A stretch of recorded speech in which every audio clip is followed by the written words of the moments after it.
දවස් 30ක්ම unlimited Netflix බලන්න. unlimited data pack එකක් මුළු පවුලටම unlimited fun එකක් අරගන්න. අදම active කරගන්න. නව sunlight sakura දැන් දික්කල් පවතින සකුරා මල් සුවඳින්.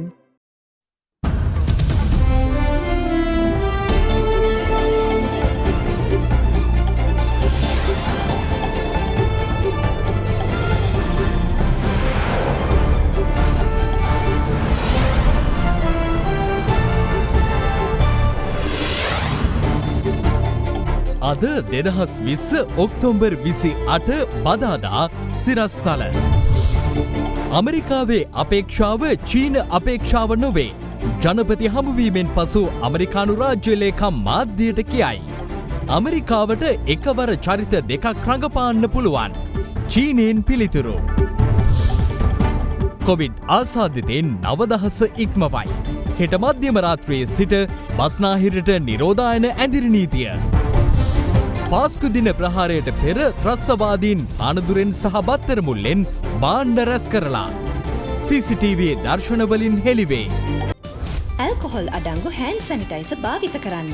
ලෙඩ රෝග ඇති කරන විෂ බීජවලට එරෙහිව සටන් කරන්න. හඳුන්වා දීමේ මිල රුපියල් 350යි. From Ada Derana, this is Ada Derana, Late Night Prime. Live from Studio 24 in Colombo. ආයිබෝවන් ඔබ අදත් එක්වන්නේ අද දෙරන රාත්‍රී 10 පුවත් ප්‍රකාශය සමගින්. අමරිකාවේ අපේක්ෂාව චීන අපේක්ෂාව නොවන බව අමරිකානු රාජ්‍ය ලේකම් මයික් පොම්පියෝ මහතා පවසනවා. ඒ ජනාධිපතිවරයා හමුවීමෙන් පසුව විදේශ අමාත්‍යාංශයේ පැවති ඒකාබද්ධ ප්‍රවෘත්ති සාකච්ඡාවේදී. The big story. අමරිකානු රාජ්‍ය ලේකම් මයික් පොම්පියෝ මහතා ඊයේ රාත්‍රී 7:35ට පමණ දිවයිනට පැමිණියේ අමරිකානු ගුවන් හමුදාවට අයත් විශේෂ ගුවන් යානයකින්. මෙරටට පැමිණි අමරිකානු රාජ්‍ය ලේකම්වරයා ඇතුළු දූත පිරිස ගුවන් තොටුපළේදී පිළිගනු ලැබුවේ කලාපීය සහයෝගිතා කටයුතු රාජ්‍ය අමාත්‍ය තාරක බාලසූරිය මහතා විසින්.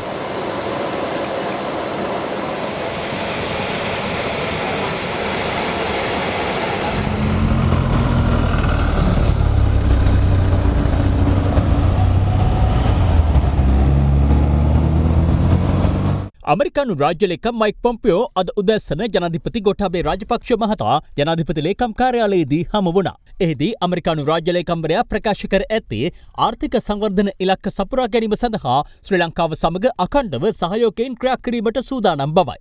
එමෙන්ම දෙරට අතර දැනට පවත්නා ශක්තිමත් ද්විපාර්ශ්වික සම්බන්ධතා තවදුරටත් වර්ධනය කර ගැනීම තම රටේ අරමුණ බව ප්‍රකාශ කළ රාජ්‍ය ලේකම්වරයා මෙරට තුළ අමරිකානු ආයෝජන ප්‍රවර්ධනයට ඉහළ ප්‍රමුඛතාවක් දෙන බවද ප්‍රකාශ කර ඇතැයි ජනාධිපති මාධ්‍යංශය සඳහන් කළා. එහිදී ශ්‍රී ලංකාවේ විදේශ ප්‍රතිපත්තිය පැහැදිලි කළ ජනාධිපතිවරයා එය මධ්‍යස්ථභාවය මත පදනම්ව ඇති බව අමරිකානු රාජ්‍ය ලේකම්වරයාට පෙන්වා දී තිබෙනවා. ශ්‍රී ලංකාව අන්තර්ජාතික සබඳතාවලදී රටේ ස්වාධීනත්වයේ ස්වෛරීභාවය හා භෞමික අඛණ්ඩතාවය කැපකිරීමට තමන් කිසිවිටක සූදානම් නැති බව ප්‍රකාශ කළ ජනාධිපතිවරයා බෙදුම්වාදී යුද්ධය අවසන් කිරීමෙන් පසු රටේ යටිතල පහසුකම් සංවර්ධනයට චීනය උදව් කළ බවත් එහි ප්‍රතිඵලයක් ලෙස ශ්‍රී ලංකාව ණය උගුලක සිරවී නොමැති බවත් ජනාධිපතිවරයා අමරිකානු රාජ්‍ය ලේකම්වරයා හට ප්‍රකාශ කර තිබෙනවා. අන්තර්ජාතික වේදිකාවලදී මානව හිමිකම් සම්බන්ධයෙන් සහයෝගයෙන් ක්‍රියා කිරීමටද මෙහිදී දෙපාර්ශ්වයේම එකඟ වූ බව සඳහන්. ජනපති හමුවෙන් පසුව පොම්පියෝ මහතා විදේශ අමාත්‍යාංශයේදී විදේශ අමාත්‍ය දිනේෂ් ගුණවර්ධන මහතා හමු වී සාකච්ඡා පැවැත්වුවා. ඉන් අනතුරුව අමරිකානු රාජ්‍ය ලේකම්වරයා සහ විදේශ අමාත්‍යවරයා විදේශ අමාත්‍යාංශයේදී ඒකාබද්ධ ප්‍රවෘත්ති සාකච්ඡාවක් පැවැත්වුවා. As a sovereign, free, independent nation, Sri Lanka's foreign policy will remain neutral, non-aligned and friendly, conscious of the opportunities and responsibilities that come with our strategic location. We see the importance of maintaining the freedom of navigation in our seas and airspace, also protecting sea lines of communication and the undersea cables. We believe all countries should adhere to and respect international law, including the UN Convention on the Law of the Sea. We share views on the potential multifaceted maritime cooperation which Sri Lanka is keen to progress. Secretary Pompeo's visit and the discussions have further enhanced our warm and friendly relations. Very positive conversation with President Rajapaksa a bit earlier this morning as well. The United States seeks to strengthen our partnership with democratic, peaceful, prosperous, and fully sovereign Sri Lanka. In his victory speech last year, President Rajapaksa stated that he is the president of all citizens, not of only those who voted for him. And as our two nations move forward, the United States is counting on those words to hold true. We fully expect that Sri Lanka will fulfill its pledges to take meaningful, concrete steps to promote accountability, justice, and reconciliation. And we, of course, spent a good deal of time talking about our cooperation in defeating the pandemic that came from Wuhan, China. We see from bad deals, violations of sovereignty, and lawlessness on land and sea that the Chinese Communist Party is a predator. You all have imposed sanctions against our present army commander. What is the current status on that? Look, it's a legal process in the United States. We'll always continue to review it, and we want to make sure we get it both technically, factually, and legally right. We'll continue to do that. We want the people of Sri Lanka to have sovereignty and independence. We want them to be successful. We want sustainable development for them. We think the United States as a friend and partner offers just exactly that, and we want that. We have a shared vision. Democratic nations always do. And so my visit today was to talk about those things, to figure out good ways that we can continue to build and develop our relationship so that these are the kind of things that America offers. There's a different vision. The Chinese have a very different vision. ඒකබද්ධ මාධ්‍ය සාකච්ඡාවෙන් අනතුරුව ඇමරිකානු රාජ්‍ය ලේකම් mic Pompeo මහතා පාස්කු ඉරිදා ත්‍රස්ත ප්‍රහාරය එල්ල වූ කොළඹ කොච්චිකඩේ ශාන්ත අන්තෝනි දේවස්ථානයේ නිරීක්ෂණ චාරිකාවකටද එක් වුණා.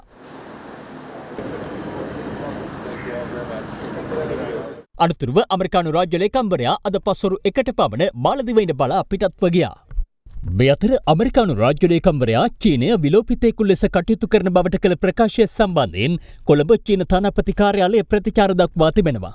ට්විටර් පණිවිඩයක් නිකුත් කරමින් චීනය පවසන්නේ අප ශ්‍රී ලංකා චීන මිත්‍රත්වය සහ සහයෝගීතාව වර්ධනය කිරීම සඳහා කාර්යබහුලව සිටිනවා. Alien vs Predator වැනි ක්‍රීඩාවකට ඔබ කළ ආරාධනය ගැන උනන්දුවක් නැහැ. අමරිකාවට සුපුරුදු පරිදි එකවර චරිත දෙකක් රඟපෑමේ හැකියාව ඇති බවද අදාළ ට්විටර් පණිවිඩයේ වැඩිදුරටත් සඳහන්. MCC ගිවිසුම අත්සන් කිරීමට ශ්‍රී ලංකාවට අවශ්‍යතාවක් නොමැති නම් ඔවුන්ට ඒ සම්බන්ධයෙන් තීරණයක් ගත හැකි බව ඇමරිකානු රාජ්‍ය ලේකම් මයික් පොම්පියෝ මහතා පවසනවා. ඒ අද දෙරණ වෙනුවෙන් ඉන්දීවරේ අමුවත්ත සමග පැවති විශේෂ සම්මුඛ සාකච්ඡාවකදී අමරිකානු රාජ්‍ය ලේකම් මයික් පොම්පෙයෝ මහතා අද දිවයිනෙන් පිටත්ව යාමට පෙර විදේශ කටයුතු අමාත්‍යාංශයේදී අද දෙරණ වෙත විශේෂ සම්මුඛ සාකච්ඡාවක් ලබා දුන්නා. Mr. Secretary, recent comments by Deputy Assistant Secretary Dean Thompson urging Sri Lanka to make difficult but necessary decisions to secure its economic independence for long-term prosperity as Sri Lanka's largest trading partner. What exactly are these difficult decisions or choices that the US expects Sri Lanka to take? Yeah, I know precisely the things that Sri Lanka needs to do, but more importantly, the Sri Lankan people know. And the Sri Lankan leadership. Look, this isn't about America imposing its vision on Sri Lanka. Quite the opposite. It is Sri Lanka sharing with America the things that we can do to make life better for the Sri Lankan people here. Those are the choices we hope that Sri Lanka's government makes. When it does, there'll be opportunity, there'll be good partnerships, not only with the United States, but with the other democracies in the region. In terms of the MCC agreement, Sri Lanka missed the deadlines twice. The United States is still talking about it. What will happen if the government, if it is politically challenging for the Sri Lankan government to enter into the MCC agreement? Yeah, I think it's one of many things that's been proffered. If it doesn't make sense for Sri Lanka, the Sri Lankans will choose not to accept that. One last question, Secretary Pompeo. China is playing an increased role in Sri Lanka, India too, and the US offers so far MCC. What else is on the table? What America offers almost always is companies and private investment, partnerships and friendship. That's how we roll in the United States. We won't show up with state-sponsored enterprises. We won't show up with debt packages that a country can't possibly repay. We won't attempt to use that debt to extort actions by the government. No, we want what the Sri Lankan people want, the chance to thrive, the chance to have real opportunity, the chance to travel around the world and to make a better life for each of them and for their families. Thank you very much for your time. Thank you, ma'am. Thanks for having me on. The big story.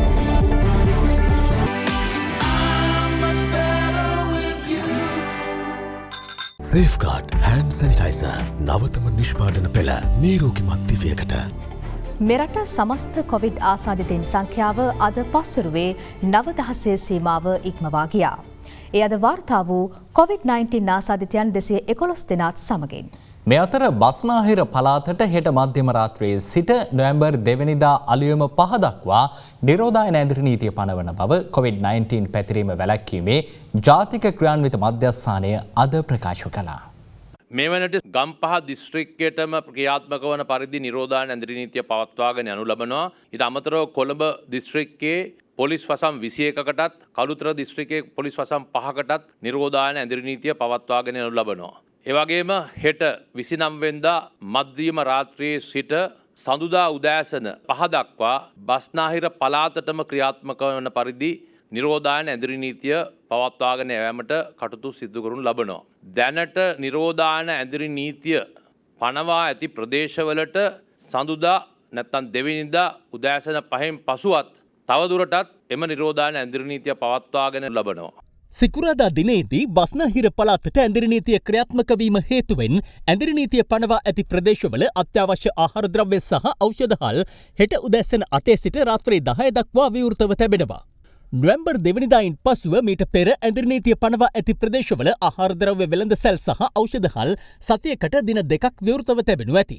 මේ අතර අද පස්වරුවේ තවත් COVID-19 ආසාදිතයින් 211ක් අලුතින් හඳුනා ගැනුණා. ඒ සමග මෙරට සමස්ත COVID-19 virus ආසාදිතයින් ගණන 9081ක් දක්වා ඉහළ ගියා.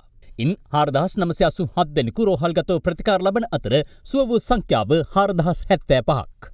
මේ අතර කහවත්ත මාදම්පේ මාළු වෙළඳ මධ්‍යස්ථානයේ තවත් ව්‍යාපාරිකයෙකුට COVID-19 වෛරසය ආසාදනය වී ඇති බව ඊයේ රාත්‍රියේ හඳුනා ගැනුණා.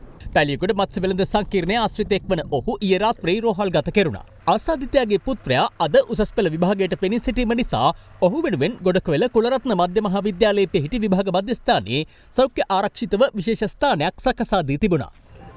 මේ අතර පැලියගොඩ මත්ස්‍ය වෙළඳ සංකීර්ණයට මාළු මිලදී ගැනීමට ගිය පානදුර නගර සභාවේ නගරාධිපතිවරයාගේ රියදුරටද COVID-19 වෛරසය ආසාදනය වී තිබෙනවා. වාද්දුවේ පදිංචි යුද හමුදා සිවිල් සේවකයෙකුටද වෛරසය ආසාදනය වී තිබෙනවා. රෝහල් ප්‍රකාශකයෙකු පැවසුවේ ඔහු වෙනත් ස්ථානයකින් PCR පරීක්ෂණ සිදු කර එය නොදන්වා සුළු අසනීප තත්ත්වයකට ප්‍රතිකාර ලබා ගැනීම සඳහා කළුතර නාගොඩ රෝහලට පැමිණ ඇති බවයි. මේ අතර බේරුවල හා කළුතර ප්‍රදේශවල පදිංචිකරුවන් 9 දෙනෙකුට වෛරසය ආසාදනය වී තිබෙනවා.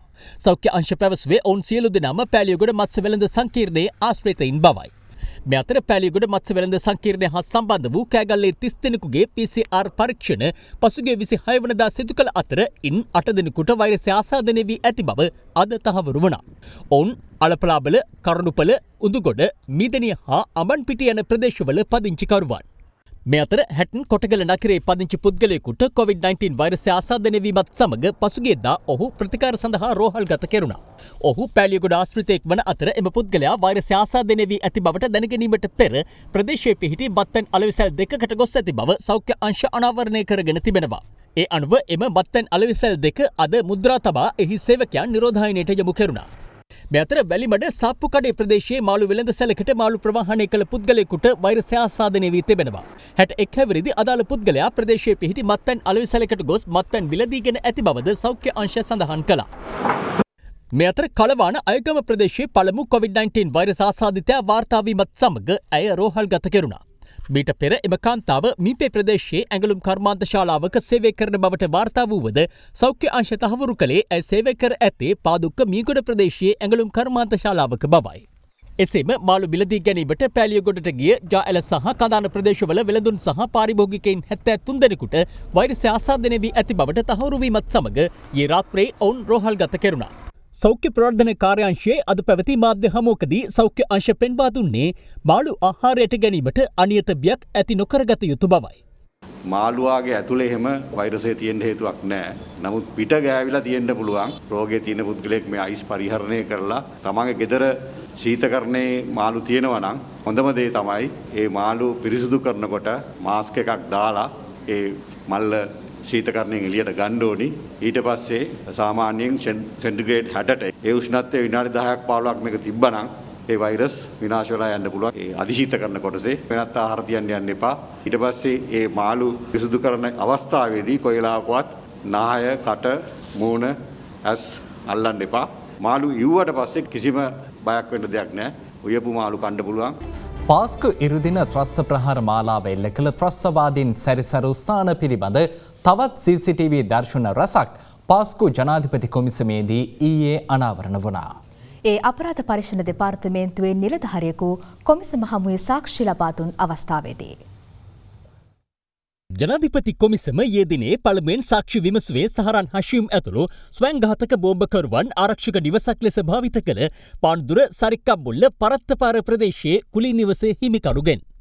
නිවසේ හිමිකරු ASM ඉල්හම් මහතා ප්‍රකාශ කළේ නිවස කුලියට ගැනීමට ඉදිරිපත් වූ පුද්ගලයා තමන් පාවහන් වෙළඳාමේ නිරත වන බවත් තමන් සහ මිතුරෙකුද දරුවන් තිදෙනෙකු සහ බිරින්දෑවරුන්ද මෙම නිවසේ පදිංචි වීමට බලාපොරොත්තු වන බවට සඳහන් කළ බවයි. නිවසේ හිමිකරු පැවසුවේ පාස්කු ප්‍රහාරය එල්ල වූ දින පස්වරු 4ට පමණ ප්‍රදේශයේ වෙළඳසැලක් අසල සිටි තමන් වෙත පැමිණි මුස්ලිම් තරුණයෙකු ඉල්හම් උඹේගේ හමුදාවෙන් වට කරලා දූපන් යනුවෙන් ප්‍රකාශ කළ බවයි. කෙසේ වෙතත් එම අවස්ථාවේ තම නිවසට ගොස් එහි හිමිකරු තමන් බවට පැවසූ බවත් පසුව සිය පෞද්ගලික නීතිඥවරයා හමුවේ නිවස කුලයට දීමට අදාළ නෛතික ලේඛන අදාළ නිලධාරීන්ට ඉදිරිපත් කළ බවත් සාක්ෂිකරු වැඩිදුරටත් කියා සිටියා. ඉන් අනතුරුව කොමිසම සාක්ෂි විමසනු ලැබුවේ මෙම නිවස සම්බන්ධයෙන් වැඩිදුර විමර්ශන මෙහෙය වූ අපරාධ පරීක්ෂණ දෙපාර්තමේන්තුවේ කාන්තා ප්‍රධාන පොලිස් පරීක්ෂක නාලිනි දිසානායක මහත්මියගෙන්.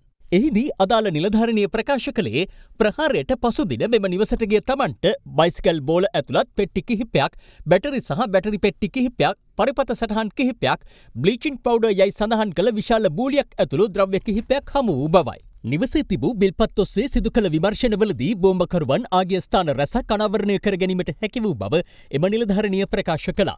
ඒ අනුව 2019 අප්‍රේල් මාස 10 වනදා ගොරකාණ ප්‍රදේශයේ සුපිරි වෙළඳ සංකීර්ණයෙන් භාණ්ඩ මිලදී ගැනීම සඳහා ත්‍රස්තවාදීන් දෙදෙනෙකු ඊට ඇතුළු වන ආකාරය ආරක්ෂක කැමරාවල මෙලෙස සටහන්ව තිබෙනවා. පස්වරු 8:17ට පමණ එම සංකීර්ණයට ඇතුළු වන්නේ කටුවපිටියේ ශාන්ත සෙබස්තියන් දේවස්ථානයට මරාගෙන මැරෙන ප්‍රහාරය එල්ල කළ අච්චි මුහම්මදු හස්තුන් සහ කිංස්බරි හෝටලයට ප්‍රහාරය එල්ල කළ මොහමඩ් අසම් මොහමඩ් මුබාරක්.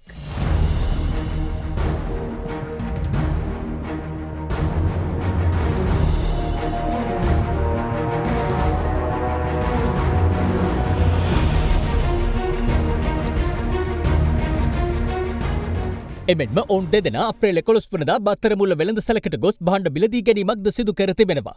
සාක්ෂි දුන් නිලධාරණිය ප්‍රකාශ කළේ එම ත්‍රස්තවාදීන් ඒ දින ලීටර් 50 ප්‍රමාණයේ බැක්පැක් 10ක් එම වෙළඳසැලෙන් මිලදීගෙන ඇති බවයි.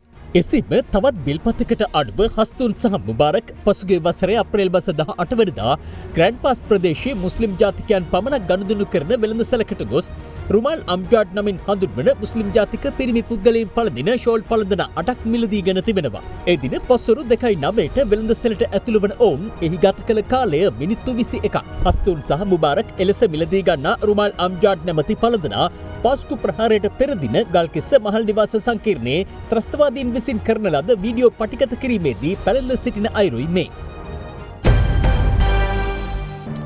නිරෝධායන ඇදිරි නීතිය පනවා ඇති ප්‍රදේශවල අපහසුතාවයට පත්ව සිටින ජනතාවට අත්‍යවශ්‍ය ආහාර ද්‍රව්‍ය ලබා දෙමින් මනුසත් දෙරණ ඩයලොග් ආයතනයක්ව ආරම්භ කළ විශේෂ ක්‍රියාන්විතය සිව්වන දිනටත් අද ක්‍රියාත්මක කෙරුණේ ගම්පහ දිස්ත්‍රික්කය ආවරණය කරමින්.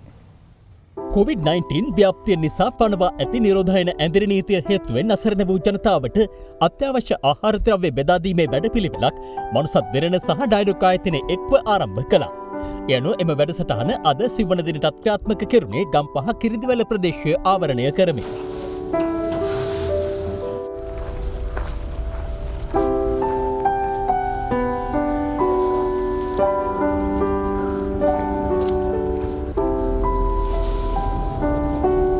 ජනතාව බොහොම අපහසුතාවයකට පත් වෙලා ඉන්න අවස්ථාවේ මනුසත් දෙරණත් ඩයලොග් ආයතනයත් මේ ප්‍රදේශයේ ජනතාවට කරු මේ උදව් උපකාරය අපි බෙහෙවින්ම අගය කරනවා.